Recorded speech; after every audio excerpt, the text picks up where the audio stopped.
comment allez-vous là? J'ai envie de lancer Fit From Desire là directement. Voilà, je vous avoue. On va juste vérifier. Oh, mais ça marche, c'est beau là. Oh là là, incroyable. On va quand même parler. Faire chaud, ouais. En vrai, tu me diras. On est tous les trois dispo, on va finir dessus.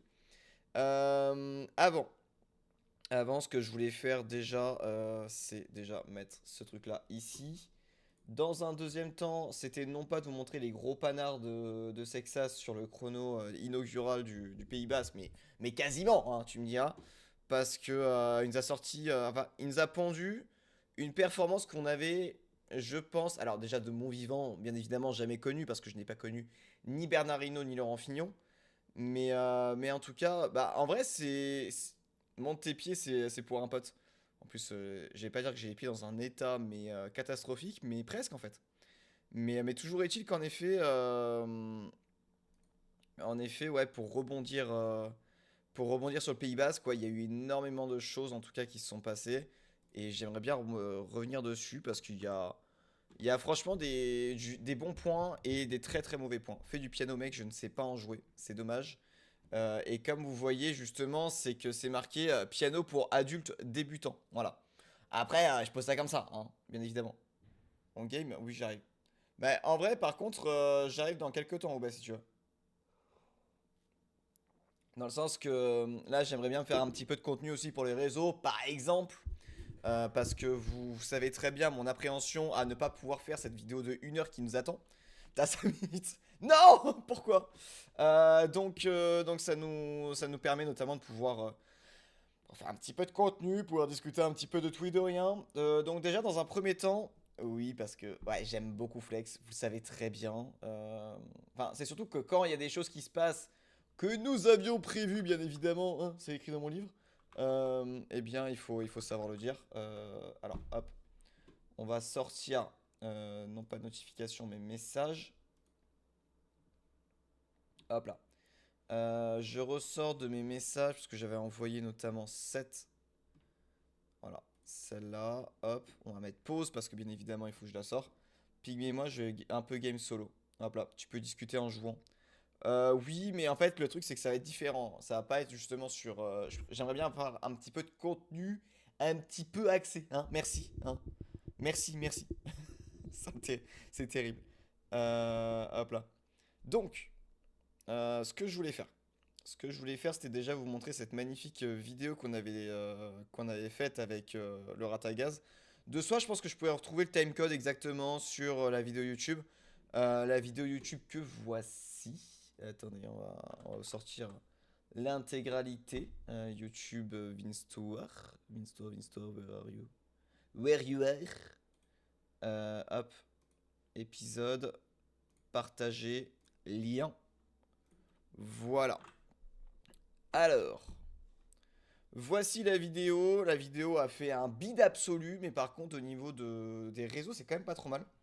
Je suis quand même plutôt content de ce que ça donne. Mais ça tombe bien, Obès, moi aussi, parce que je commence à 1 heure demain. Donc c'est pour ça que je suis au café là, mais en effet, on est raccord. Donc, cette vidéo, on va essayer de trouver. Attends, je sais juste absolument pas sur quoi je suis. Voilà, c'est bien ce que je me disais. Capture d'écran et on va se mettre sur l'autre écran, sur celui-là. Top. Voilà. Donc c'était celle-là. Juste mettre ça. On va regarder si le Je son. pense aussi Voilà. Super. Voilà. que c'est notre. Je pense que nous tenons enfin le Français qui viendra gagner une épreuve par étape World Tour et qui Flex. succédera enfin à Christophe Monod. Et je pense que ça pourrait être pour cette saison. Et bah tu sais quoi, pour moi, et rien que pour moi, je pense que Vauclin sera pas le premier. Ah, Ouais, pour moi, ça sera pas le premier à remporter une course d'une semaine. Pour moi, je pense que Sexas va le faire avant. Parce qu'il va ah bien ben se oui, battre. oui, j'avais oublié. Pour moi, en fait, c'est terrible à dire, c'est que je pense que Sexas va y aller insolemment, va aller te choper à un Paris-Nice ou à un Tirreno, un truc comme ça. Et tu vas te dire, mais ok, respect mon grand, il n'y a pas de problème. Mais en fait, on voulait que ce soit, on voulait que ce soit Vauclin, quoi. Enfin, c'est. Pourquoi? Après moi, qui que ce soit, je veux dire, c'est pas une compète, hein, je veux dire, Juste qu'ils je viennent suis de d'accord détrôner avec Moreau, toi. point, c'est tout. Ouais, voilà, C'est ça. exactement. Enfin qu'on passe à cette Ouais, foutue statistique, parce que il y a même Gros Schartner à gagner, genre la seule année où il y a le Tour d'Autriche qui est en World Tour, hmm, il va le gagner. ouais, voilà. Et je pense aussi C'est. que c'est notre. Alors, franchement, moi, je dis pas, mais je l'ai senti. Et en fait, pourquoi j'ai dit Tirreno ou Paris-Nice? C'est parce que je connaissais pas le programme de Sexas avant de faire l'émission. Parce que bien évidemment, vous me connaissez, je suis pas foutu de bosser mes émissions, ce qui fait que, bien évidemment, il y a toujours une page d'ouverte à côté. Alors, je n'avais pas mon PC à ce moment-là. Le PC qui est d'ailleurs juste à côté, qui n'est même pas sur l'ordi. Qui n'est pas juste à côté. Et ce qui fait que, autant sur la deuxième émission, j'étais H24 et ça ne s'est pas vu au niveau du montage. Mais avec Paul, on a passé notre temps à chaque fois, c'est soit sur des blancs et compagnie, dire alors est-ce que lui le fait, est-ce que lui fait ça, est-ce que je fais ci. Voilà. Donc en effet, c'était assez marrant, mais c'était aussi un peu compliqué pour le montage, j'avoue. Bon, c'est un peu compliqué, surtout quand t'as 1h40 de contenu, enfin quasiment 2 heures d'enregistrement, mais grosso modo 1h40 de contenu avec 20% de. Enfin 20 minutes de blanc et compagnie, c'était un peu complexe quoi. Donc voilà. Salut le paterné, j'espère que tu vas bien, que tu es toi aussi en mode Free From Desire avec Sexas qui a gagné. Voilà, donc autant dire, enfin qui a enfin chopé un. Qui a enfin effacé des tablettes Christophe Moreau, je te dis. Je suis content, hein, je vous dis. Je sais plus qui était le dernier d'ailleurs de. On va regarder. Parce que pour moi, il y a Christophe Moreau qui en a chopé deux. Mais voilà. Circuit des Ardennes, Théo Hébert qui a gagné. Théo Hébert qui a quel âge là? Parce que selon la police, il a 27 ans, hein. Il a 22 ans, d'accord. Bah écoutez, je suis plus vieux que lui. Ouais, ça me fait mal. Ouais, je vous dis, ça me fait mal aujourd'hui de voir que tous les mecs qui sont dans les jeunes catégories sont plus jeunes que moi. Voilà. Comme un samedi. Comme un samedi, mais c'est un grand samedi. C'est un très très grand samedi. Voilà. Et Kevin Vauclair qui fait dixième. Il fait dixième avec une défaillance sur l'étape 2 qui était quand même très très très très complexe. On a quand même 4 Français dans le top 10 avec un plateau qui est tout compte fait un peu décevant parce que Isaac Del Toro n'était pas dans sa meilleure forme et en plus il s'est claqué la cuisse à un moment donné sur une chute. Et en plus derrière tu as eu Ayuso qui était malade et qui n'a pas réussi à juste être présent sur la course. Donc ça a donné quelque chose. Mais bon, demain la plus grande course d'un jour. En effet, je sais. En vrai, j'ai du mal à considérer le Paris-Roubaix comme la plus grande course d'un jour, mais je comprends. Je comprends, je comprends. Aujourd'hui, un futur gagnant de TDF qui gagne. Bah, de toute façon, c'est que ça, si jamais tu l'attends pas, c'est quand même bizarre. Salut Magellan, j'espère que tu vas bien. Voilà. Bah, Magellan, il fait partie de tous ces gens qui m'ont un peu manqué, justement, durant ces mois d'arrêt de stream, je vous avoue. Voilà. Donc, je vais dire. J'ai tellement apprécié les différentes discussions qu'on avait pu avoir par le passé, notamment que ce soit sur le football, que ce soit sur la pensée tactique, même des sujets de philo à tout, enfin, à tout va, que bien évidemment je ne pouvais que revenir, évidemment. Donc voilà, est-ce qu'on fait un petit retour en perspective un petit peu? Parce que honnêtement, je le vois un petit peu à froid, sachant que je voyais surtout le final et tout. Mais déjà, soulignons une performance avec un grand P à une grande majuscule. Tobias Allan Johannessen, il a commencé très très très très loin le Tour du Pays Basque. Il était très loin dans le général. Il a fait 3 jours en échappée. Sur les 3 jours, ça lui a mis un podium. Voilà. Il a récupéré 8 places. Il était prévu 11e, il finit 8e. Franchement, ça, moi, franchement, je préfère le souligner. Et vraiment, vraiment bravo. Revenons donc sur le chrono. Et c'est assez marrant parce que du coup, on peut revenir sur le débat qu'on avait avec le Ratagaz, notamment en vidéo. Donc, vidéo que voici si jamais vous ne l'aviez pas vue. N'hésitez pas en tout cas à la garder dans votre watchlist si jamais vous voulez notamment revoir cette émission. Bien évidemment, elle est faite à l'aune de plusieurs choses qui avaient été, de plusieurs courses notamment qui allaient arriver. Donc il y a beaucoup de choses notamment qui se sont passées, d'autres choses qui ne se sont pas passées. C'est assez marrant justement de pouvoir revoir les choses et d'analyser à froid justement. Donc en vrai, c'est pour ça que je suis un petit peu team. Si jamais il y a de la préparation de course et compagnie, justement réécouter à froid et se dire, ah tiens, il avait raison sur ça. C'est quand même assez Bon, marrant. le plus important, c'est qu'on se fasse du plaisir Oh, ensemble. les élèves qui reviennent. Merci beaucoup, Ryard PCM. Bah d'ailleurs, ça tombe bien, j'aimerais bien refaire un peu de PCM. Mais on sera sur Football Manager notamment tout à l'heure si jamais Safety et West sont toujours là. Après, pour les Français, c'est Roubaix. Pour les Belges, ça serait pas le cas. Là, pour les Belges, alors pour les Flandriens, donc pour les Flamands, ça serait le Tour des Flandres, je pense. Mais pour les Wallons, ça serait peut-être plutôt Liège-Bastogne-Liège. Pour les amoureux du vélo, personnellement, je dis ça de mon point de vue. euh, alors, je pense que je t'aurais dit peut-être le Tour de Lombardie si jamais elle était placée un petit peu plus tôt dans la saison. Après, ça s'appelle la course des feuilles mortes et c'est pas pour rien. Mais je pense que je te dirais plutôt le Milan-San Remo. Parce que Milan-San Remo, c'est la Primavera, parce que elle a une histoire de fou furieux et surtout parce que c'est une loterie. Voilà. Les Italiens Milan-San Remo. Bah ouais, mais en fait, le truc, c'est que pour moi, le Paris-Roubaix, j'ai pas tant d'affect que ça sur la course. C'est compliqué à dire dans le sens que j'ai beau être du Nord, j'ai beau avoir notamment du côté de ma mère un gros bassin généalogique sur Saint-Quentin-de-Laine, par exemple. Mais en fait, c'est pas une course qui me représente, c'est pas une course qui me va vraiment, qui me touche au cœur. Enfin, je sais pas si tu vois ce que je veux dire, c'est vraiment, autant vraiment pour le coup, j'aime bien rouler sur les pavés parce que j'aime bien me faire mal, que pour le coup, je te dirais plutôt si jamais on avait une course vraiment montagneuse, si on avait justement vraiment un monument en France avec, je sais pas, mais vraiment une sorte de mini Liège-Bastogne-Liège ou quoi. Je sais pas. Alors, par exemple, un Lyon-Turin, moi j'aimerais bien que ça soit un petit peu repris avec, je sais pas, un passage dans la Maurienne ou quoi. Ça serait vraiment, vraiment sympa. Avec un gros dénivelé. Faire vraiment une classique spéciale grimpeur. Et franchement, ça serait bien. Tu sais, tu le mets à un moment un peu préparation des. T'as les Flandriennes, après t'as les Ardennaises, après tu peux avoir une, un peu un format classique montagneuse, tu sais. Ça serait assez sympa. Tu sais, par exemple, je sais pas, la classique du Stelvio, la classique du Galibier. En vrai, j'aimerais bien voir ça. Je sais pas quel est votre avis justement en tant que peut-être en tant que suiveur du vélo ou peut-être justement un peu plus lointain d'ailleurs. Notamment, bah, je sais que Oubès n'est pas forcément un grand fan de vélo. Le Paternais, bah, de toute façon, j'allais dire que tu vis dedans parce que tu as des amis dedans.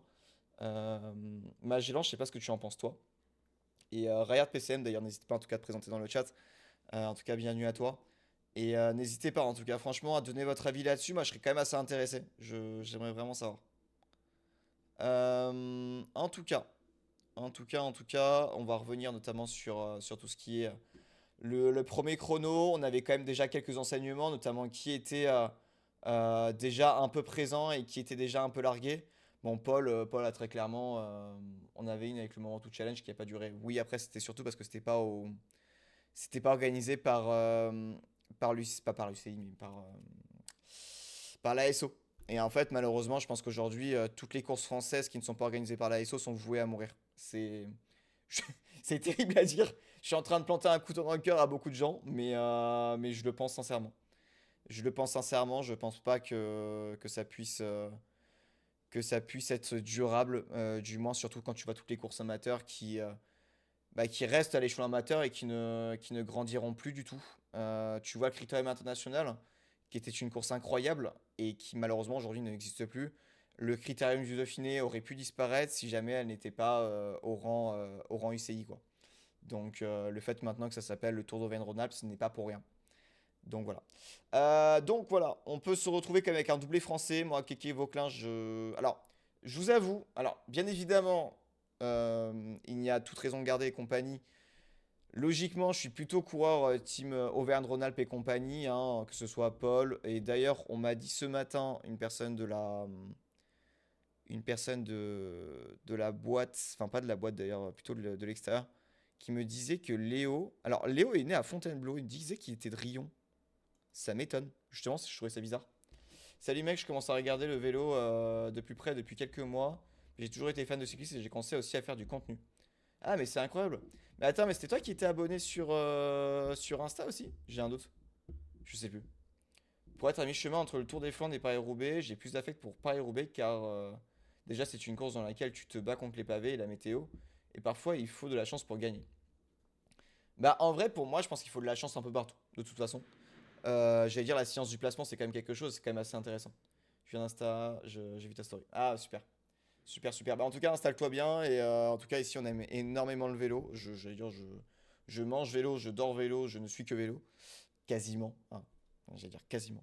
Mais en tout cas, ouais, franchement, t'es au bon endroit si jamais tu veux en apprendre un peu plus sur la petite reine. Voilà. Toutes ces courses ont besoin d'argent, de bénévoles, chose rare. Bah non, mais c'est surtout que voilà, le problème, alors, je vais pas dire, le problème, c'est les bénévoles. Le problème, c'est justement qu'on soit obligé d'avoir des bénévoles pour avoir des courses de vélo qui génèrent, en fait, que ce soit de l'attractivité et du tourisme et un tissu économique local, en fait. Ça contribue à un tissu économique local qui ne sert absolument, bah, concrètement, pas à la survie de la course, qui est finalement le moteur, en fait, de cette économie locale. Et c'est terrible. Ça fait combien de temps que tu t'intéresses au cyclisme? Depuis que je suis bébé, moi vraiment. En fait, non pas que j'ai baigné dedans, mais quasiment. J'ai jamais été licencié en club. À mon, à mon grand dépit, je sais pas d'ailleurs. D'ailleurs aussi, ouais, il va falloir que je vous fasse le petit flex, mais je le ferai plus tard. C'est pas un truc. Mais vraiment, depuis grosso modo que j'ai l'âge de voir du vélo. C'est assez terrible à dire, mais c'est vraiment des petits. J'étais déjà devant les courses et tout.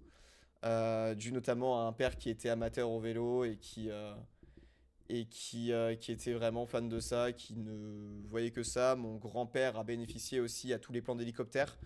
C'est lui qui notamment a travaillé sur la webcam et qui a du coup permis à ce que le vélo soit filmé ainsi. Donc voilà, si jamais aujourd'hui tu as des plans d'hélicoptère, tu l'as grâce à mon grand-père. Je... Voilà, on peut flex un minimum quand même. Voilà.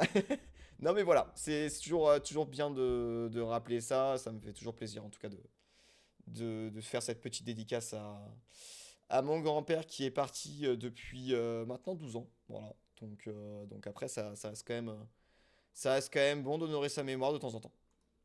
Alors, donc, ce premier chrono, on avait quand même déjà l'enseignement que Del Toro était absolument pas là. Et d'ailleurs, Armirail, j'ai un gros doute de me dire s'il n'avait pas abandonné un petit peu plus tôt aussi dans la course parce que j'ai aucune image de lui, aucune image mentale. Donc Isaac Del Toro, 51 secondes, on se dit bon, il jouera pas le général, c'est pas possible. Brandon McNulty, il était là, je n'étais pas au courant. Alex Baudin d'ailleurs qui a fait un chrono qui était plutôt acceptable mais qui finalement a un petit peu été défaillant après.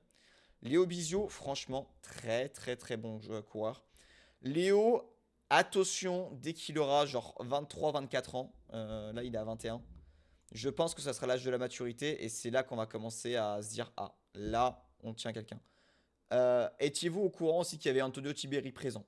C'est terrible à dire. Juan Ayuso était là aussi. Bon, attends, je suis sur Anders. Tobias Haaland était à 57 secondes et Anders était à 1,17. Donc voilà. Il y a quand même quelques coureurs qui ont vraiment passé Ils ont passé la course dans un second, voire troisième rideau. C'est terrifiant. Disons-le, c'est assez perturbant de se dire que vraiment il y a des coureurs qui étaient vraiment là en mini reprise quoi. Même Philippe Fischer Black qui d'ailleurs n'a même pas commencé la course, pour te dire. Connor a chuté dans le contre-la-montre. Connor, attends, Ben O'Connor ou Connor Swift? Parce que même là, tu vois même Kenneth Brooks. Kenneth Brooks, pour moi, le mec était un des meilleurs rouleurs quand il était en junior. Vraiment, on se retrouve sur un Andy Schleck bis. C'est le mec qui passe pro. Putain. Ah oui, non, Ben Illy. Ben Illy, attends, l'Irlandais. Tu penses à lui? Attends. Hop. On va aller directement chercher comme ça. Ça, c'est tellement bien ce truc-là. Ireland. T'as Jamie Mian. Même Jimmy Mian. Mian, il était. L'année dernière, il était incroyable avec la Cofidis. Là, il est inexistant. Donc voilà. C'est assez aberrant. Donc sur ce premier chrono, on avait déjà quand même quelques enseignements. Ilan Van Wilder, l'avez-vous vu? Moi, je ne l'ai pas vu, honnêtement. Donc, Sur la deuxième étape, je sais plus ce que je faisais. J'étais. Si, je suis en train de prendre une bière avec un pote. Donc j'étais chez moi, on a allumé la télé justement pour la descente. Donc vous avez le San Miguel de Ajarar. Donc il a attaqué d'ailleurs dans le San Miguel, si je me trompe pas. Et donc il prend une minute et quelques à tout le monde. Voilà. Donc 1 minute 25 sur Scalmoseux. Donc tu as déjà un premier enseignement, même si un enseignement qui est quand même assez terrifiant, c'est de voir que bah, finalement Vauquelin et Tobias Allen de Johannessen finissent ensemble, mais Vauquelin a chuté. Ce qui fait que ça te donne aussi bah, le fait que Vauquelin va payer le prix fort durant tout le reste de la course par étape. Donc c'est un peu dommage. Alors ne donnez pas hein, bien évidemment sur celle-là. D'ailleurs il faut que je pense à dégager cette... hop, excusez-moi. Je profite déjà de dégager ce truc-là parce que je ne l'ai plus... Enfin d'ailleurs elle n'existe plus si je me trompe pas. Alors je l'ai retiré sur le site, mais je n'ai pas retiré la commande. Donc il faudra que je le fasse. Mais voilà. Sergio Higuita. Alors la XS Astana avait commencé à faire une plutôt bonne course par étape. Et c'est Champoussin qui finalement s'est imposé en tant que leader, dans le sens qu'il a fini en premier. C'est un petit peu comme une course de F1 où vous avez les deux pilotes qui se tirent la bourre durant toute la saison et finalement tu ne sais pas lequel va finir premier. Et tu vois donc Harold Terrada, Champoussin et Sergio Higuita qui se tiraient un peu la bourre. Même si bon, tu vois que Higuita s'est pris un tir. Parce que c'est Higuita d'ailleurs qui a roulé pour ramener au maximum Champoussin et Terrada. Donc voilà, vous voyez qu'il finit donc 9ème déjà sur cette deuxième étape. Quels enseignements tirer si ce n'est finalement le fait que Baudin, Izaguirre, Lipovic et compagnie se tiraient un peu vers le haut. Et donc derrière, vous avez après cette étape 3. Étape 3 sur lequel donc vous avez Axel Laurence, ce qui fait qu'on se retrouve avec un triplé de victoire française à ce moment-là, qui est vraiment très cool, franchement. Je pense que c'est une des premières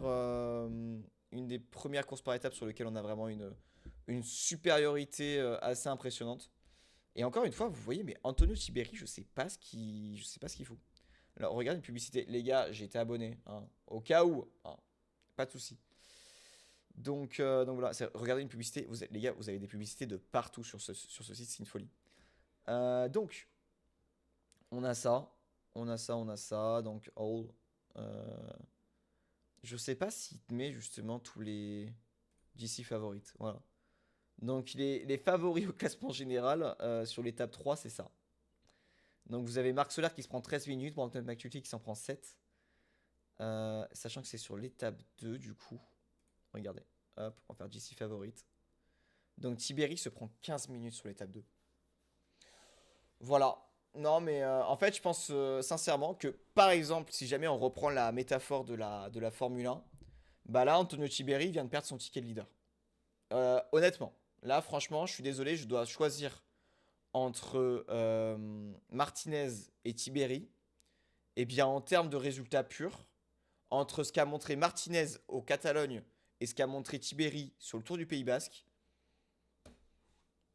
qu'est-ce que vous voulez que je vous dise? Bah là, honnêtement, je ne peux pas choisir Tiberi. Je peux pas. En tant que directeur sportif aguerri, je ne peux pas choisir Tiberi. Vraiment, hein. Et là, vous allez regarder Bahrain Victorious. L'équipe est devenue miteuse. Enfin, là, Attila Valter est pas censé être à ce niveau-là. Tiberi est mais méconnaissable. Et Pello Bilbao, c'est censé être un capitaine de route, pas un leader. Donc voilà ce qui se passe. On va check un petit peu tous les leaders et tout. Donc là, nous avons Tobias Allan Johannessen qui passe encore une fois à deux doigts de la victoire. Mais c'est Alex Aramburu qui gagne. Donc victoire d'une équipe française. Donc Brandon McNulty qui se prend 20 minutes à l'arrivée. Tiberi qui s'en prend 17, 15. Ilan Van Wilder 12 minutes. C'est gigantesque. Enfin, vraiment, hein, je ne comprends pas ce qui se passe dans ces trois teams. Alors, l'UAE, de toute façon, aujourd'hui, c'est Tadej vous manque et tout est dépeuplé. En dehors de Isaac Del Toro quand il est en condition. La Soudal, eh bien, la Soudal, malheureusement, j'allais dire, c'est une équipe de coups. C'est une équipe de coups aujourd'hui. J'allais dire Steph Kras. D'ailleurs, Steph Kras, qui était présent sur le Tour du Pays Basque. Donc là, ce qu'on voit, c'est que en dehors de Tim Merlier et Paul Magnier, cette année, il n'y aura pas grand-chose. Valentin Paré-Peintre va être extrêmement intéressant pour les échappées. C'est-à-dire que là, cet été, vous allez pouvoir peut-être compter, si jamais vous voulez parier, que ce soit de l'argent ou entre amis, eh bien, vous pourrez notamment parier le fait que, sans aucun doute, Valentin va pouvoir scorer dessus sur le Tour de France. En revanche, là, moi, je pose vraiment des grosses questions sur la Soudal. Dans le sens où ça n'a pas marqué beaucoup de points cette année. Enfin, excepté en dehors de Paul et Tim, hein, bien évidemment. Parce que là, ouais, en l'occurrence, ça va marquer des points. Mais, sur les courses par étapes, terminado.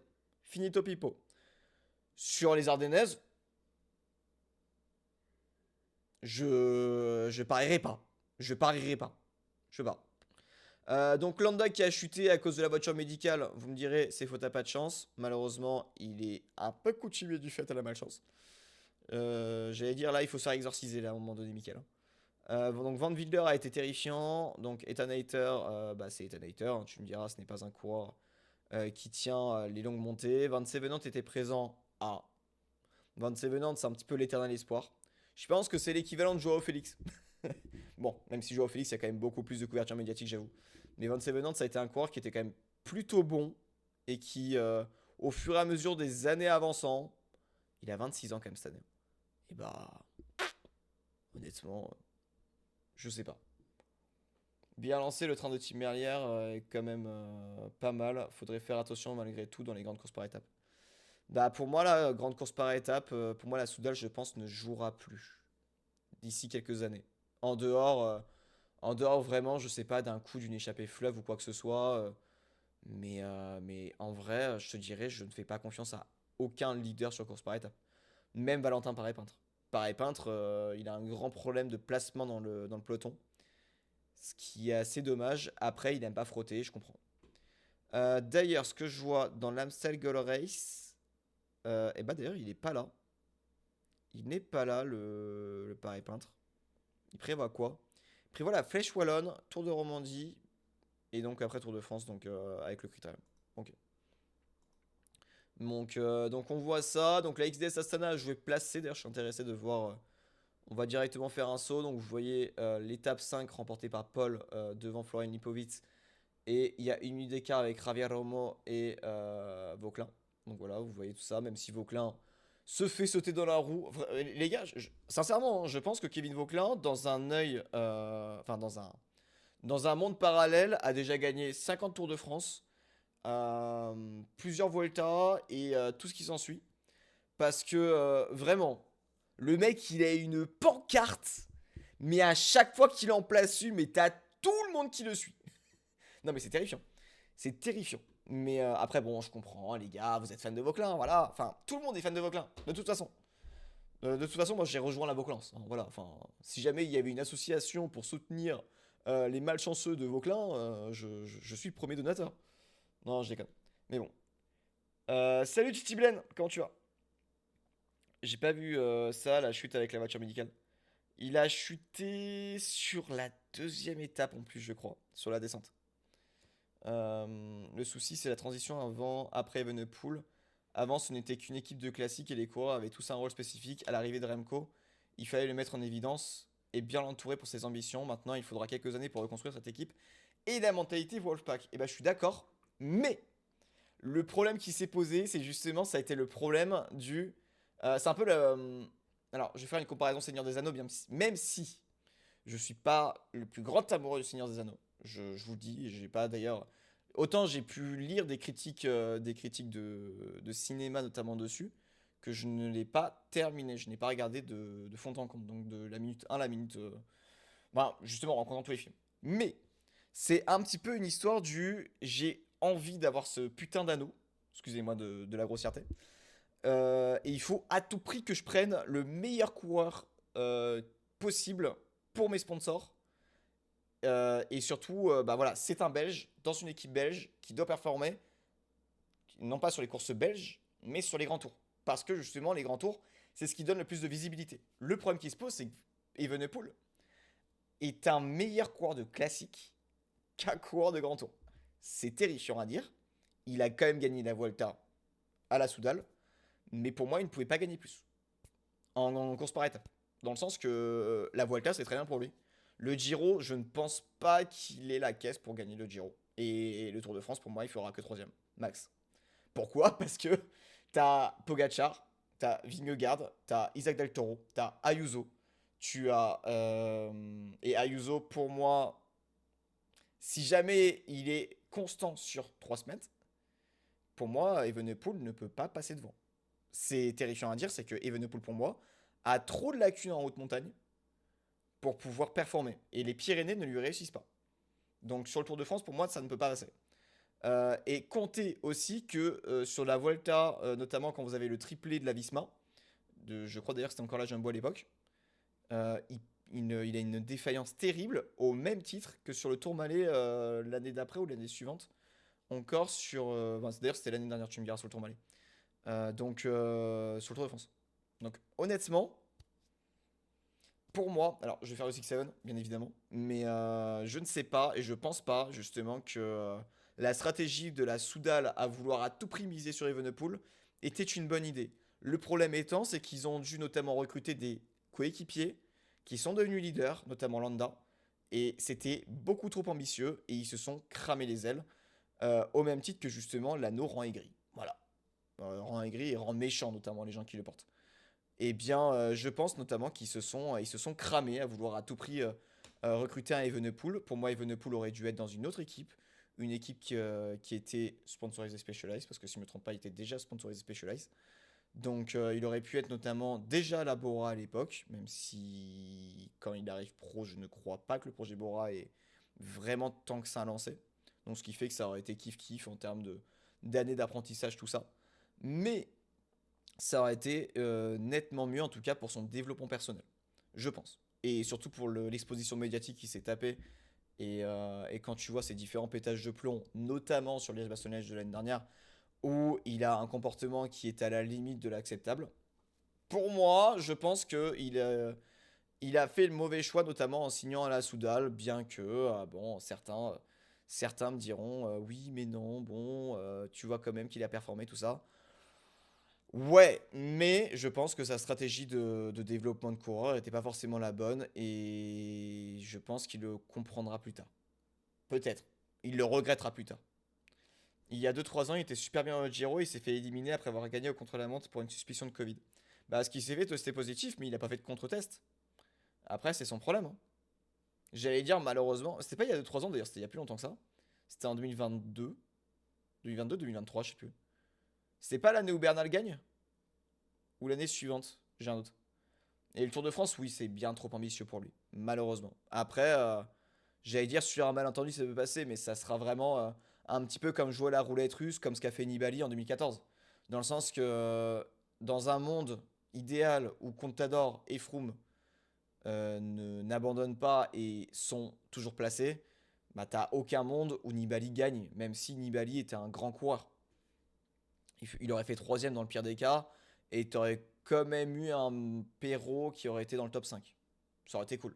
Mais dans un sens, moi je suis quand même très content pour Perrault qui fasse deuxième. Mais voilà. Donc, pour finir en tout cas sur ça, donc nous avons aussi un Markel Bellocchi qui est passé à 2 doigts de la correctionnelle sur, sur une chute qui a failli se prendre à cause de Kim Anderson qui fait pas attention. Donc, si je me trompe pas d'ailleurs, c'était sur cette étape-là. Il finit 23ème à 9 minutes 28. C'est aberrant. Les écarts sont abyssaux. Donc vous voyez ça. Donc Maori Van Sevenant comme ici, bah, décevant. C'est terrifiant aussi à dire. Axel Laurence n'était pas parti et Bok Molema a abandonné à ce moment-là. Johan Philippe finit dans le dernier groupe Maxime de Comble. De toute façon, c'est... il a passé le... Il a chuté de toute façon sur le chrono. Donc il a traversé en Casper.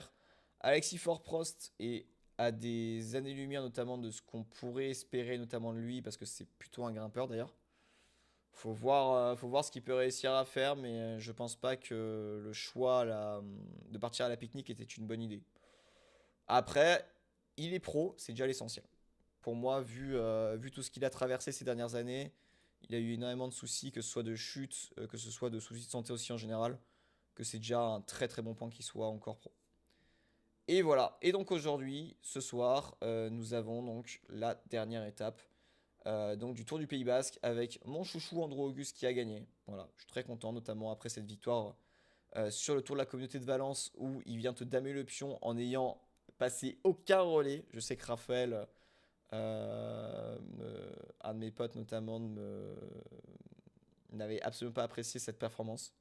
La performance du Ratagaz ultime. Mais en tout cas, ouais, c'est c'est extrêmement drôle en tout cas de voir que, bah, enfin, voilà, c'est enfin sorti. Salut Valdir, comment il va? J'espère que tu vas bien et que toi aussi tu es fan des énormes panards de Paul. Hop là. Des énormes panards, bien évidemment. Alors, si vous n'avez pas la ref, alors, il faut que je vous la retrouve, mais je vais essayer quand même de pas forcément lire tous les messages, les gros mollets. Non, mais attends, parce que justement, c'est qu'il y a il y a l'histoire des panards. Et elle est géniale, l'histoire des panards. Alors, Instagram.com, hop. Mhm. Attends, je sais plus si il me l'a envoyé dessus. Ah, mais si, attendez, je peux vous le trouver. Parce que je l'ai sur WhatsApp. Par contre, le WhatsApp, je crois qu'il va s'allumer sur votre truc. Donc, hop. On va faire ceci. Non, c'est bon, il s'ouvre sur mon autre écran, sur mon écran principal. 19h28. Il y a de fortes chances, en effet, qu'on ait un petit souci, qu'on puisse pas. Voilà. Je l'ai là. Top. Voilà. Je pense que ça, c'est le résumé de la course de la semaine. On est vraiment sur le mec avec des chaussettes propres, voilà, en train de regarder, en train de se dire, je fais absolument pas attention au fait que à tout moment t'as le réalisateur qui se fait son gros plan, voilà. Donc voilà, comment ça se passait, comment s'est passé la semaine. Je pense qu'on peut dire qu'il s'est un peu marré, voilà. Je pense qu'en vrai, même si Paul a dû finir la semaine un peu fatigué, un peu, et bien voilà. Voilà. Honnêtement, je pense qu'on peut remercier, saluer en tout cas l'homme pour ce magnifique mème. D'ailleurs, attendez, bien évidemment que je vais vous le télécharger. Panard de Paul Sexas. Voilà, on va appeler ça Panard de Paul en fichier JPEG. Voilà. Et je vous l'envoie sur le serveur Discord. Serveur Discord que vous pouvez rejoindre tout à fait. Vos images et vidéos, voilà. Alors, bien évidemment, j'avais le lien de. Where is this? Alors, c'est dans plus, upload des fichiers. Panard de Paul, vous l'avez directement sur le Discord. Voilà. Donc, n'hésitez pas en tout cas à y passer. Et vous allez pouvoir vous délecter de ces magnifiques panards. C'est terrifiant de dire ça. Donc voilà, ce qui fait qu'on se retrouve avec une échappée fleuve. Avec un Skymoseux qui a tenté de reprendre du temps. Même s'il a fini vachement loin. Donc voilà. Voilà le classement général final. Baudin avait totalement explosé. Heutebrox, pareil. Terrada a perdu 9 places. Terrifiant. Roglic en a perdu 13. Il passe 16ème. Mathieu Riccitello. Et Riccitello. En vrai, j'ai du mal de me dire qu'il a juste couru dans l'ombre.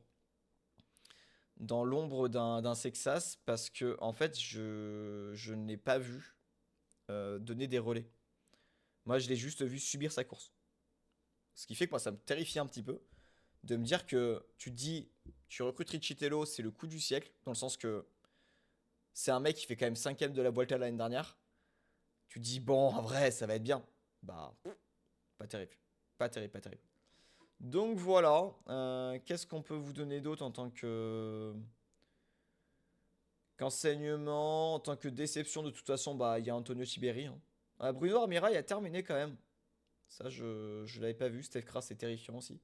Bon, après, de toute façon, Steph Kras, à partir du moment où tu as une route descendante, la route descendante peut être à moins 1%, il sera terrifiant quand même. La Team Visma a traversé en mode Casper aussi cette course. Je pense que je peux le dire. Sexas a tout gagné. Voilà. Donc de toute façon, à partir du moment où tu gagnes toutes les. Enfin, tu gagnes trois étapes, normalement, tu as un petit peu tous les classements. En revanche, comment ça se fait général. Oh, je veux le général, les gars. Oh! Team classification, là. Il n'y a pas de classement par équipe? Alors là, ça doit pas être des 4. Tu me diras, on peut se le faire comme ça, à la mano. Attends. De toute façon, alors, je pense, sans trop me tromper, que c'est soit la Movistar. Il faut regarder grosso modo le classement médian en fait des coureurs. Et il faut regarder le nombre de coureurs qui arrivent dans le top 20. En vrai, XS Astana, t'en as un paquet. Du coup, tu as Champoussin qui est 5. On va faire ça, hein. 5, 15, 23, 25. Movistar, c'est combien? 7, 12, 21. Ah, je sais pas. Je sais pas. Et des 4? 7, 17, 53. Ouais, bah, je sais pas. Et bah, c'est une bonne question. Je pense que c'est soit la Movistar, soit la IZS. Euh, Ouais, je sais pas. Bref. Et bah, toujours est-il que pour cette 65e édition du Tour du Pays Basque, on a un enseignement, c'est que Paul est impressionnant. Est-ce que c'est un enseignement qui était forcément évident quand on a Steve Chenel qui nous disait il ne fera pas top 3, tout ça. Bien évidemment, qui considéré par rapport au plateau de départ. Donc on a la startlist qui est là. Comme vous voyez, la Soudal a fini décimée. La Groupama, pareil. La UAE Emirates, les mecs, ils perdent les deux leaders. C'est terrifiant. Léo Bizio. Ah, mais en fait, les mecs, ils ont tous abandonné à la fin, là. Ils ont tous abandonné à la fin, les D4. C'est pour ça que de toute façon, ça risquait d'être compliqué de pouvoir gagner pas le général, mais la course par. Le général par équipe, pardon. Donc, on a ça. L'IF Education First a perdu deux de leurs coureurs sur la sixième étape. La sixième étape fait des gros, gros, gros dégâts, franchement. Magnus Cort a abandonné étape 6. Weistrofer a abandonné étape 6. Bah, honnêtement, voilà. Tu vois quand même quelques petits. Bon, l'enseignement, c'est surtout que la sixième étape était très très très dure, notamment entre le fait que tu aies un énorme écart de température, et je pense que tu en as quelques-uns qui ont même pas dû partir ce matin. Et t'en as d'autres, voilà, c'est terrifiant, la Lidl Trek, ils ont tous abandonné au même endroit. Do not finish, ouais. Ils ont tous abandonné en même temps la sixième étape, tout simplement, bah, écart de température et tout ça. Ils n'ont pas voulu se mettre mal, quoi. Donc, très bien. Est-ce que vous avez envie de rajouter quelque chose là-dessus? On peut se faire un petit passage notamment sur demain. Donc, Paris-Roubaix Espoir. Paris-Roubaix Espoir, donc vous avez du Hector Alvarez. Qu'est-ce que vous avez? Bah, vous avez Loulou Chalaï. Bien évidemment que je parie Loulou Chalaï, mais après, c'est un peu simple, honnêtement. C'est un peu simple. Bon, j'allais dire, bien évidemment, parce que j'ai pu discuter avec les parents l'année dernière et en tout cas, Louis, bah, il a un bon potentiel et je pense en vrai que sur les pavés, il peut ne pas être trop trop mauvais. Voilà. Au niveau des favoris, start list. Ah, c'est marrant, c'est qu'il est quand même marqué en tant que favori, hein. Mais à voir. À voir, t'as du Aldo Tailleux aussi. À voir. Michael Maurice aussi qui est pas trop mal. Mathis Van Kerkhoff. Voilà. Honnêtement, ça peut être sympa. Paris-Roubaix femmes, il y a un beau plateau, dans le sens qu'il y a quand même 5 vainqueurs différents en 5 éditions. Donc là, on est sur la sixième aujourd'hui. C'est vraiment pas mal. Bien évidemment que tu penses à Alison Jackson en disant bah peut-être qu'elle peut le faire. Je pense pas. Ça va encore jouer beaucoup tactique. Donc attention, parce que Pauline, elle gagne l'année dernière, mais elle gagne sur un coup tactique. À ne pas se dire ouais, c'était la plus forte, tout ça. C'était la plus forte parce qu'elle a résisté au peloton ou au groupe de derrière. Mais pour moi, je pense pas qu'elle puisse le refaire cette année. Est-ce que je verrais pas une Chloé Digert le faire? Je verrais bien en effet bah, une personne de son équipe en tout cas, de la Canyon SRAM, gagner. Donc à voir. Peut-être Kiara, à voir. Peut-être Kiara contre Sony, peut-être Zoé Backstedt. En effet, Zoé Backstedt, ça serait pas une si mauvaise idée en tout cas de mettre une petite piècette sur elle.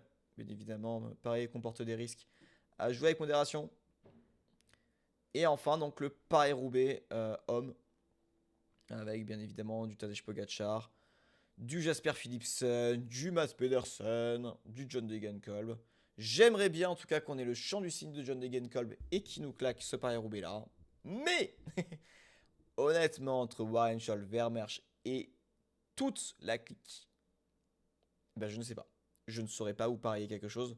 Si ce n'est bien évidemment le retour de l'affrontement Pogacar-Van Der Poel. Mais non pas que je vous parie quelque chose, mais pire que ça, je pense qu'il va y avoir une chute sur le tout premier secteur. Je vous ressors le results. Je vous ressors celui-là et j'ai toujours un doute. Le secteur de Troisville est un secteur propice aux chutes, atroce. Et sincèrement, ça sera sur l'un des deux. Vous allez avoir une chute massive. Voilà, je continue de zoom si vous voulez. Hop. Voilà. Hop. Regardez. Donc là, vous avez Troisville. Et derrière, vous avez Viesi. Akevi. Vous Viesi Akevi. Je sais pas exactement comment dire. Donc là, vous avez Troisville. Et pour moi, ce secteur-là, c'est le secteur le plus casse-gueule qui existe. Donc, personnellement, ça se fera à tout moment, ça se fera là, entre Ham et Saint-Quentin, d'ailleurs, d'où ma mère est originaire. Et du coup, derrière, t'as Troisville. Tu penses quoi d'avoir mis les femmes après les hommes? Bah, dans un sens, c'est ce qu'ils font aussi sur le Tour des Flandres, donc pourquoi le changer? J'aurais bien voulu qu'ils le fassent aujourd'hui. Ça aurait été, ça aurait été bien. Ça aurait été bien qu'ils le mettent aujourd'hui. Parce que ça nous aurait permis de, tu sais, un peu se poser, tout ça, tranquille. Mais pourquoi ils le font après les hommes? C'est une histoire de, pas de droit TV, mais en gros d'affluence. Pour faire en sorte que les gens regardent. Mais j'allais dire, si public averti et un public de connaisseurs, normalement, ça regardera forcément, pardon, le cyclisme féminin parce que ils savent. Ils savent que le cyclisme féminin est un cyclisme à suspense et c'est un petit peu plus que les fameuses chutes sur le Milan-San Remo. D'ailleurs, aux différentes personnes qui ont commenté que les femmes doivent rester à la cuisine et compagnie après cette chute atroce, et sur le fait que bah, la fameuse fille de la Bank, j'ai oublié le nom de l'équipe exacte, qui est une italienne, j'ai oublié son nom. C'est terrifiant de le dire, mais je n'ai plus exactement. Mais en tout cas, je vous dis d'aller vous faire foutre. Voilà, je vous le dis très sincèrement. Euh, le cyclisme est un sport pour tous. Ça ne doit pas être un sport politisé. Et d'autant plus que là, ce n'est pas de la politique, c'est du bon sens. Dans le sens que le sport, et même le sport à haut niveau, est un sport qui peut être bon pour la santé, rien qu'à voir notamment les différents coureurs qui ont été enfin, qui ont été centenaires d'ailleurs, que ce soit d'ailleurs côté féminin que masculin. De toute façon, tu me diras pour les femmes, ça. J'ai dire, je me pose pas trop de problèmes, notamment sur le fait que ça passe assez facilement la centaine, dans le sens que les moyennes d'âge sont présentes. Mais c'est surtout, là, il se pose un énorme problème, c'est qu'en effet, oui, les vitesses s'accruent. Les vitesses sont de plus en plus rapides. Est-ce qu'il faudrait faire des parcours plus longs pour les femmes? Je suis pour, parce que les femmes sont plus endurantes que les hommes sur différents parcours, sont plus résistantes à la douleur aussi. Et ce n'est pas sur des critères physiques du fait qu'elles sont capables de résister à l'accouchement et tout ça. C'est tout simplement que ça a été prouvé par différentes études, que c'est des choses qui sont connues depuis même plus d'un siècle. Donc malheureusement, j'allais dire les différentes mauvaises langues et surtout ceux qui gardent notamment ces discours de prêtres, notamment de prêtres de Flandre, parce que c'est une histoire qui est vraie, qui a été prouvée, qui a été donnée notamment par un certain Laurent Galinon, que je salue, parce que j'ai déjà été en contact avec lui, qui notamment nous racontait, et il y en a d'autres, hein, d'ailleurs, tu me diras, je peux vous sortir deux, trois bouquins d'ailleurs, que j'ai pu bouquiner, que j'ai pu étudier dessus, et le problème qui se pose, c'est qu'il y a énormément de, de contre-indications qui sont des contre-indications d'ordre idéologique et non pas d'ordre pratique, voire biologique. Dans le sens que tu as t'as des phrases toutes faites qui disent non, mais il faut pas que les femmes fassent du vélo parce qu'en fait, ça encourage notamment comment dire, l'infertilité. Tu dis, mais c'est faux. Enfin, posez-vous 2 secondes, réfléchissez à votre connerie et vous verrez que c'est de la connerie, quoi. Et bah, en effet, il y a Tchaïkov. Et d'ailleurs, je te salue. J'espère que tu vas bien. Mais voilà, c'est terrifiant de voir ça. Et c'est un discours qui est même plus que rétrograde, c'est une connerie. Voilà, c'est tout. De toute façon, le samedi ou après les hommes, ceux qui ne veulent pas regarder, ne regardent pas. Exactement. Mais comme tu vois, malheureusement, en fait, on revient sur le discours de ce qu'on avait au tout début j'allais dire de l'émission, mais c'est pas une émission, c'est juste le live. Tout début du live, on a été. Le problème qui se pose, c'est le bénévolat, dans le sens que tu as des gens qui sont mobilisés sur tout le parcours. Et malheureusement, bah, tout dépend de ça. Ça coûte trop cher, en fait, de faire les courses sur 2 jours, même pour Paris-Roubaix. C'est terrifiant, hein. Et c'est pour ça d'ailleurs qu'il y avait une rumeur de reprise, enfin, de rentrer dans le capital d'un investisseur saoudien dans la SO, la Maurice Sport Organisation, qui est un fleuron français. C'est terrifiant. C'est vrai, ça se voit sur l'ultra-trail très long. Le frein aux courses longues, ce n'est pas plus les différences de moyens économiques et non de préparation entre les grandes et petites équipes. Attends. Le frein aux courses longues, c'est pas plus les différences de moyens économiques et non de préparation entre les grandes et petites équipes. Le frein en course longue. Attends, j'arrive. Attends, je finis. Je reconstitue la question dans ma tête et je t'y réponds. Honnêtement, en effet, il y a un problème économique, dans le sens que bien évidemment, tu auras aussi tout le problème des bénévoles et donc la sécurité de la course sera pas forcément donnée. Il faut que je resupprime le message euh, de l'aide contre le cancer parce que je ne l'ai pas refaite. Il faut que je le refasse d'ailleurs parce que bien évidemment que ça va revenir. Hop, attends, excusez-moi. Hop, voilà, on revient dessus.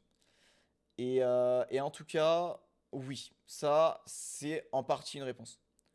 Le problème qui se pose, c'est qu'en effet, là, ce que disait Marion Rousse en interview, et je sais plus à qui, je sais pas si c'était un truc à Skoda ou si c'était pas à Flo Chabal. Euh, Là, en l'occurrence, oui, il y a cette partie-là. En effet, ils ne ragrandissent pas les courses parce que pour le moment, le modèle économique en fait est viable avec des courses un peu plus courtes et ce qui donne toujours un peu plus de suspense, tout ça. Mais tout ce qui est malheureusement sur les moyens physiques et compagnie, je pense que les femmes peuvent donner plus. Et en effet, moi, ce que je trouve dommage, c'est de voir en fait toutes les critiques que tu as autour. Mais j'allais dire, physiquement, les femmes sont capables de le faire. Après, là pour le coup, moi je pense que je serais contre quand même justement un rétrécissement par exemple des courses masculines pour des moyens économiques. Parce que je pense sincèrement que tu peux te permettre, au lieu d'avoir des courses qui sont retransmises de A à Z, te dire bah tiens, au lieu justement de devoir payer plein pot par exemple, que ce soit du côté du, du téléviseur, donc que ce soit Eurosport, donc Warner, ou que ce soit, j'allais dire, le service public français, si jamais tu veux pas payer un maximum, notamment ton Tour de France, bah en vrai, rien ne t'empêche justement de lancer ta télévision à 30 km de l'arrivée. Même si, en effet, tu vas avoir des mouvements de course qui seront peut-être pas donnés, ou justement ça va te faire rebattre les cartes, notamment au niveau de tes directeurs sportifs, à te dire bah la course n'est pas télévisée à ce moment-là, donc les échappées publicitaires, faites-les plus tard. Et ça va te donner peut-être des courses où bah par soit le biais justement de dire bah est-ce qu'on fait des courses plus longues? Je pense pas que les courses soient pour. Mais en revanche, là-dessus, au niveau des stratégies d'équipe, ça sera peut-être plus intéressant. Tu vois ça dans le cyclisme féminin, tu vois ça aussi dans le cyclisme masculin quand tu as des étapes courtes. Même si sur les étapes raccourcies ces dernières années, on a toujours eu un peloton groupé et un truc assez chiant qui se faisait par la suite, notamment si vous vous en souvenez de ces différentes étapes, non pas raccourcies, mais tu avais une étape qui avait duré 100 bornes, une étape marathon. C'était quand? C'était en 2020 ou 2019? 2018? Je sais plus. Non, c'est pas 2019, c'est sûr. Mais c'était une étape qui se faisait en mode un petit peu Pas différent ça, je sais plus comment ça se disait, mais en gros, il n'y avait pas de départ fictif. Donc ça passait directement dans le départ réel et t'avais. Tout le monde pensait que ça allait faire un petit peu plus. Un petit peu plus. En mode critérium, quoi. Et c'était pas le cas. Mais bon. La remarque, c'est plus sur le budget des équipes. Il y a d'excellentes structures, FDJ, Canyon, SD Works. Mais derrière, certaines équipes n'ont pas forcément l'encadrement pour réparer. Pour préparer des coureuses, plutôt. Qui pourraient encaisser des courses très longues. En gros, peut-être que plus de structures. Ouais, ça. En gros, peut-être que plus de structures mettent de l'argent pour que les sportives du bas de tableau soient plus préparées. Là, je suis d'accord. Ah oui, c'est clair. Mais de toute façon, oui, c'est sûr que même dans le cyclisme masculin, d'ailleurs, hein, on peut faire le point entre les deux. Le problème qui se pose, c'est qu'en effet, l'économie globale du cyclisme est mal foutue. L'économie globale du cyclisme est mal foutue, et un peu dans beaucoup de sports, d'ailleurs. Pour organiser certaines courses, mais je trouve que le modèle du Tour des Flandres ou le Quarmont est complètement privatisé et payant, et le prix est assez hallucinant. C'est scandaleux. Bien évidemment, je suis d'accord. Pour moi, je sais pas en fait, est-ce que le sport doit rester, enfin, est-ce que le cyclisme, pardon, doit rester totalement gratuit? Je pense que oui. En revanche, en effet, ouais, j'allais dire, t'as les VIP Pass, et tu l'as aussi sur le Tour de France d'ailleurs. L'espace VIP, en vrai, j'allais dire, c'est pas le scandale du siècle. Ça existe, mais c'est dur. C'est dur. Je pense que il devrait peut-être repencher sur la possibilité de finir sur des vélodromes, par exemple, et de se dire, bah, l'entrée dans le vélodrome peut être à tarif réduit, peut-être d'ailleurs, histoire de pouvoir ramener du monde. Comme notamment ce qu'il y avait. Alors, c'est terrifiant parce que je vais vous sortir la. Attends. Je vais vous sortir une mauvaise référence, mais comme au vélodrome d'hiver à l'époque. Bien évidemment, avant-guerre, hein, logiquement, attention, s'il vous plaît, ne me tombez pas dessus. Mais bien évidemment, vous allez savoir que l'IA par lequel je fais couper toutes mes vidéos qui vont arriver sur. D'ailleurs, je vais m'en mettre en talking. Qui vont revenir directement sur les réseaux, ça va me le couper juste comme au vélodrome d'hiver, point. Et comme ça, moi derrière, je vais avoir des chaînements de haine. Mais en vrai, comme il faisait au vélodrome d'hiver, en gros, t'avais le tout début, le tout bas de l'anneau. Il était payant et cher, et c'était pour les gens de la haute. Et en fait, plus tu montais, plus du coup, t'avais des places moins chères. Et en vrai, quand t'es au-dessus, tu vois mieux les coureurs. Donc en vrai, moi ça me va. Donc ça serait plutôt intéressant justement de revoir plutôt du final dans les vélodromes, et ça te permettrait justement de pouvoir avoir le retour aussi de la piste en état de grâce. Ça serait assez intéressant. J'ai cru que c'était mon WhatsApp avec les notifs. Ouais, je l'ai éteint parce que c'est ma soeur qui me parlait en même temps. Mais en effet, ça serait intéressant de pouvoir se pencher dessus.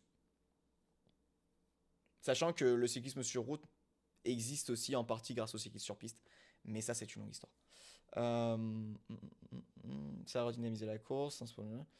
Ça reste un sport populaire, je suis d'accord, mais certains passages devant un public, le Quarmont, il le monte quand même 3 fois. Je trouve que c'est pas mal. Bah, en effet, si c'est sur un circuit, moi je comprendrais que tu puisses privatiser 2 3 parties de la course. Honnêtement, c'est comme le Puy-de-Dôme. Tu peux te dire, bah tiens, je peux faire une tribune à un endroit, c'est pas un problème. Après, oui, mais bon, c'est un site protégé. Bon, à un moment donné, il y aura de nouveau la chicane? Non, je crois pas. Je crois pas, ou du moins ils avaient prévu de rentrer par un autre coin, et ça en parlait déjà l'année dernière, et ça avait déjà changé de parcours. Il y a d'autres passages emblématiques malgré tout. Tu feras un Arambert en mode stade, ça pourrait être un truc de dingue, et il y a de la place pour le faire. Ah, mais clairement, en plus, c'est un sacré bas-côté, hein. Je suis d'accord, tu peux me mettre des tribunes. Le lieu a une longue histoire, heureusement pas limitée à cette horrible tragédie. C'est ça. C'est pour ça que moi, ça me. En fait, j'allais dire, je comprends que comme la guerre est passée par là, il les démantelait complet. Mais le vélodrome d'hiver, c'est un nombre d'histoires de vélo. En fait, on a tué une grosse partie de l'histoire du vélo pour une horreur de guerre. Et c'est terrifiant à dire, c'est que tu as eu un nombre d'exploits qui se sont passés dans le vélodrome d'hiver que moi, ça me fait un peu mal au cœur. Bah, je suis passé dans le 15e la dernière fois quand j'étais encore à Paris. Et je me dis, mais C'est nul. Enfin, j'allais dire, tu nettoies toutes ces horreurs de guerre, tu te dis ok, mais par contre, j'allais dire, à chaque fois justement enfin, que tu retombes sur la rafle du Valdiv, tu remets une énorme gerbe de fleurs et compagnie, je comprends. Mais là, t'as tout démantelé, quoi, c'est terrifiant. Mais bon, genre meeting, mais c'était pas le sujet. Oui, aussi, je comprends. Mais bon. Il y a eu celui de Cofidis avant qu'il proposait de faire payer les 5 derniers kilomètres des montées. Bah, moi, les 5 derniers kilomètres, c'est trop. Enfin, je comprends le move dans le sens que tu peux te dire, ça peut aider l'économie globale, mais je pense que c'est un peu trop. J'allais dire, tu privatises certains passages un peu techniques, tout ça, mais tu fais en sorte justement de te dire, à la limite, tu laisses quand même des endroits un peu sympathiques. Mais le problème qui se pose, c'est que justement, tu as trop d'accidents de course avec des spectateurs qui sont dus aux spectateurs. Et là, tu peux te poser la question. Après, on peut faire le contre-exemple en disant, bah, par exemple, Nibali en 2021, je crois qu'il était déjà à la Bahreïn, chute et se fait un omoplate et une clavicule euh, à un endroit où justement t'as pas de spectateurs. Et il se prend dans la lanière d'un photographe. Tu te dis, bah, faut t'as pas de chance. Mais on peut rejeter la faute sur des zones privatisées, comme on peut rejeter la faute aussi à énormément de quoi. Mais bon, il a été créé pour les JO de 1924, je crois. Non, il a déjà même encore plus tôt le Vélodrome d'hiver. Il a été refait en 1924, si je me trompe pas. Vélodrome. Parce que aussi, t'avais le Parc des Princes. Et le Parc des Princes aussi, j'allais dire, c'est quand même dommage d'avoir retiré la piste. Mais je comprends, dans un sens. Vélodrome d'hiver, il a été créé. Ouverture en 1909. Rénovation en 1931. Donc en effet. Mais c'est vrai que le Veldiv, ouais, t'as un nombre d'histoires de vélo en général. T'as une course de patinage à roulettes aussi dessus. Parce que le vélodrome n'était pas que pour le vélo. Donc en effet, j'allais dire, c'est complexe, quoi. J'avoue, je comprends Yotchaikov. Je comprends. Je comprends. Je, je vois le. Oh, le Wikipédia, il est même pas orienté, c'est juste que t'as les différentes photos de 43, tu dis ah ouais en effet, oui ouais, j'ai plutôt de la chance de plutôt pas être dans cette mouvance là, mais putain, c'est terrifiant. Mais ouais non mais clairement. Mais en tout cas, je pense que ça pourrait être une bonne idée. Mais par exemple, j'allais dire, tu fais une arrivée dans le vélodrome de Roubaix, c'est très cool. En vrai, je pense que c'est payant d'ailleurs, sans aucun doute. J'espère que c'est payant. Enfin, j'allais dire sur des tarifs abordables, hein, bien évidemment. Mais ça serait quand même intéressant justement d'en voir plus. De voir plus d'arrivées sur Vélodrome. Je pense pas que ce soit trop compliqué. Bien évidemment, les arrivées au sommet restent des arrivées en sommet. Monsieur Twitch, c'est pour vous signaler un problème. De quoi? Non, non, mais ça me termine de rire à chaque fois. Mais en tout cas, je pense sincèrement que ça serait quand même vachement intéressant de revoir des arrivées en Vélodrome. Bien que, bon, il peut y avoir des accidents de temps en temps. J'allais dire Darigat qui a tué un photographe ou un spectateur, je sais plus exactement. Bah, parce qu'il était trop proche de la piste. Faut t'as pas de chance, mais Darigat aussi a pris très cher dessus. Non pas par sanction et compagnie, mais c'est surtout que bah aussi il a pris extrêmement cher. Enfin, j'allais dire, tu te prends un coureur à 50 km/h en plein sprint, forcément, ça fait pas du bien quoi. Ah, du coup, même le sprinter quoi. Donc voilà. Autant vous dire que je pense qu'on a fait plutôt le tour. C'est comme sur les circuits auto. Bah, bien évidemment. Et d'ailleurs, l'arrivée à Nogaro, j'étais pas un grand fan à l'époque. C'était en 2000. C'était pas 2022, c'était peut-être 2023, 2024, je sais plus. J'ai un doute. Où tu as la chute de Luis Leon Sanchez sur un des derniers virages. Il se fait un. Il se fait sacrément mal. D'ailleurs, c'était son dernier tour, si je me trompe pas. Donc en vrai, il y a du bon, il y a du moins bon. Il faut savoir aussi bah, donner la part belle, à se dire bon bah tiens, est-ce qu'on laisse justement, je sais pas, est-ce qu'on se dit tiens, on va privatiser à mort, ou est-ce que justement on privatise pas?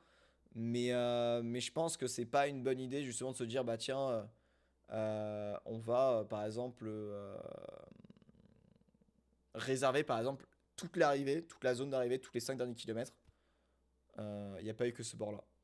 Bah, de toute façon, il y a eu tous les bords, hein. Ça, c'est certain. C'est certain, c'est certain. Mais toujours est-il, toujours est-il que pour moi, je pense que c'est une vaste question. Et j'ai, non pas que j'ai pas de réponse, mais je pense que je serais quand même plutôt intéressé d'en parler à un économiste, notamment pour voir à peu près bah, sur un parcours d'un point A à un point B de ville à ville. Je pense qu'il y a toujours moyen de faire vivre, notamment même en dehors de la caravane publicitaire et tout. Parce que la caravane publicitaire génère énormément d'argent. Mais à voir. À voir, à voir. Donc bon.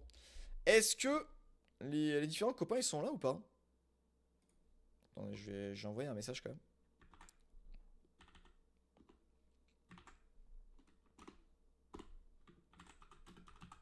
Je leur demande quand même si pour une heure ils veulent jouer. Je leur demande, je leur demande. Est-ce qu'ils sont dans le coin? Forum. Ah, c'est mon. C'est ça. Ok. Très bien. Alors, est-ce que on passerait pas sur autre chose? J'attends de voir savoir si les gars sont présents. Sinon, à voir.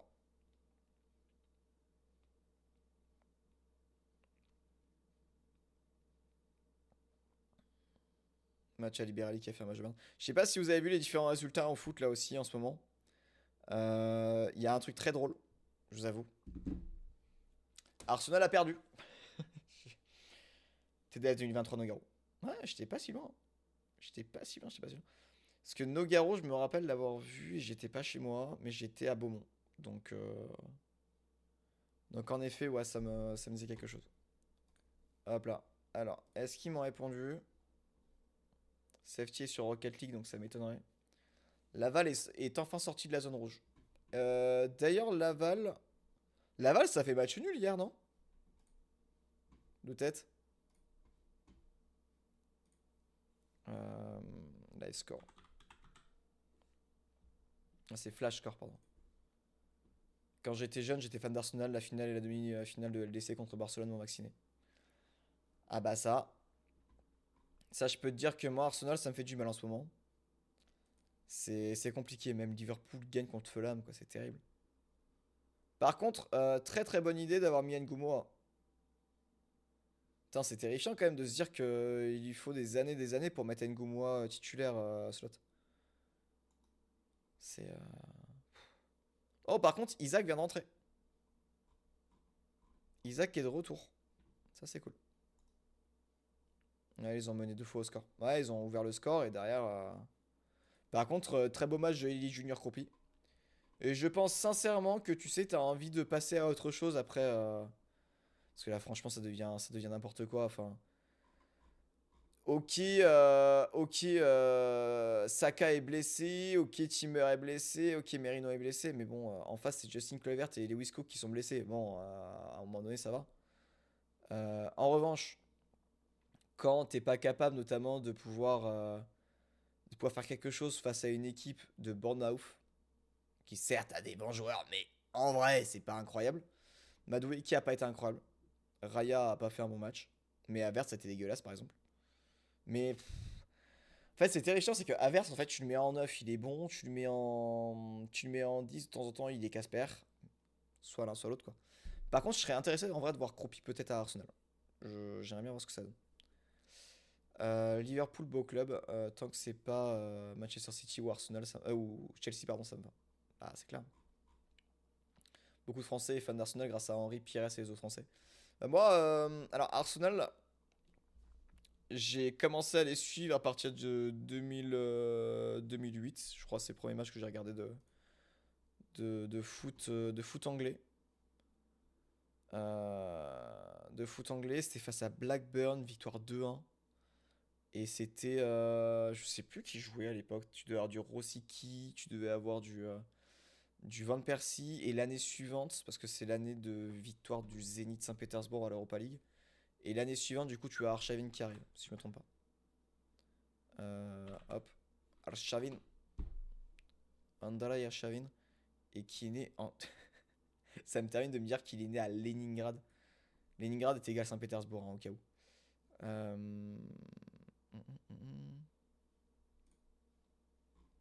Et du coup, il arrive en 2009, c'est ça. Voilà. Parce que du coup, il a gagné l'Europa League du coup en 2008. Ouais. Je m'en souviens. Et j'avais vu le match en effet. Ça, j'ai souvenir de ça. Hop là. Mais ouais, en tout cas, ouais, j'avais plutôt apprécié ce. Attends, par contre, je suis en train de me dire, je peux avoir mon retour s'il vous plaît? Ouais, c'est bon. Voilà. Il y en avait pas mal de Français passés à Arsenal, mais je pense pas que certains étaient fans de Pascal Sigan. Ah, si, il y en a un! Il est maire de New York! C'est terrifiant. C'est terrifiant. Mamdani qui a quand même réussi à te sortir Pascal Sigan comme ça. Mais en effet, ouais, c'est sympa. Donc Safety n'est pas dispo. En vrai, tiens, on va se relancer un peu de Prosecute Manager pour une petite heure. Je sais pas ce que j'ai en déjà dispo. Attendez, on va attendre. Il a dû confondre. Bah pourtant, Sigan lui a envoyé un maillot, hein. C'est ça qui est ouf. Une petite heure ou deux ou trois, quatre. Bah non, je bosse à 1h du mat. Ça va être compliqué. Ça va être compliqué, ça va être compliqué. Donc en effet, hop. Euh, Retour sur PCM. Après, Sigan, il n'a pas joué aux US. Bonne question. Je te laisse vérifier si tu veux. Go jusqu'à mini 30, plus de problème pour se réveiller. Alors, je pense que ça va être surtout le corps qui va dire bof. Quand je vais arriver au boulot, je vais être en mode mort. Si, d'ailleurs, c'est vrai que je vous ai pas sorti le flex. Alors, mon flex ultime, il s'appelle Strava. J'ai tapé le com à côté de chez moi. Voilà, je suis très très très heureux de le dire.